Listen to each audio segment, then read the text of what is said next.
Dineklara ng panalo ng COMELEC ang nag-iisang bidder na Miro Systems para sa 2025 midterm elections. Bukod sa nasagot na raw ang mga agam-agam sa kumpanya, nakatipid daw ang gobyerno sa halaga ng bid ng Miro at nasunod din ang ilang request ng COMELEC. Alamin po sa pagtutok ni Sandra Aguinaldo. Kung walang aberya, ito na ang automated counting machine na gagamitin ng Pilipinas sa darating na 2025 national and local elections. Sa isang resolusyon, idineklara ng COMELEC na winning bidder ang joint venture na kinabibilangan ng Miro Systems ng South Korea. Kapalit ng halos 18 bilyong pisong bayad ng gobyerno, may git 100,000 automated counting machines ang kanilang ipaparenta. Sakop na rin ang proyektong full automation system with transparency audit count o fast track, ang mga ballot box, consolidation and canvassing system server, laptop at printer, pati ang ballot printing, ballot paper at ballot verification. Unanimous po kami, inadapt namin yung recommendation ng aming Special Bids and Awards Committee.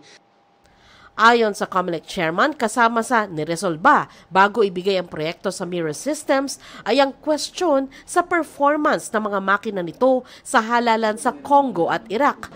Matatanda ang sinabi ng grupong Democracy Watch na nababahala sila sa umunoy pagpalya ng Miro technology sa 70% ng voting stations sa Iraq. Meron din umanong breakdown at technical error sa 45% ng makina sa Congo na naging sanhi raw ng pagkakaantala sa botohan doon.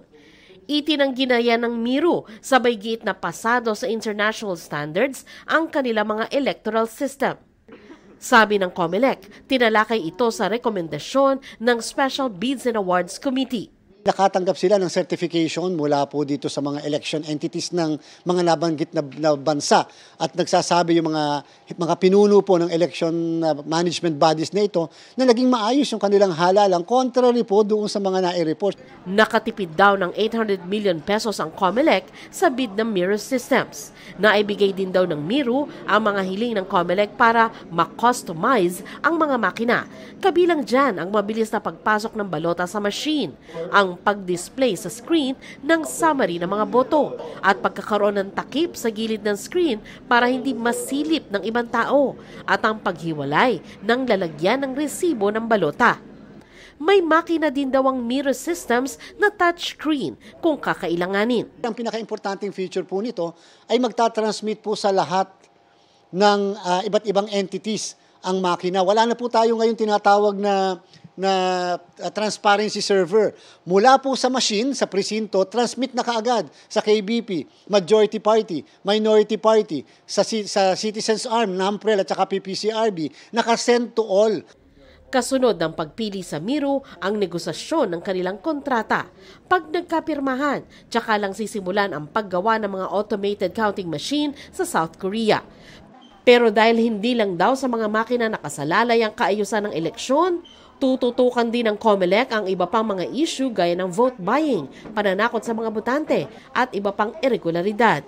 Nagpasalamat naman ang Miro Systems sa COMELEC at sa Special Bids and Awards Committee na suburi sa kanilang kakayanan.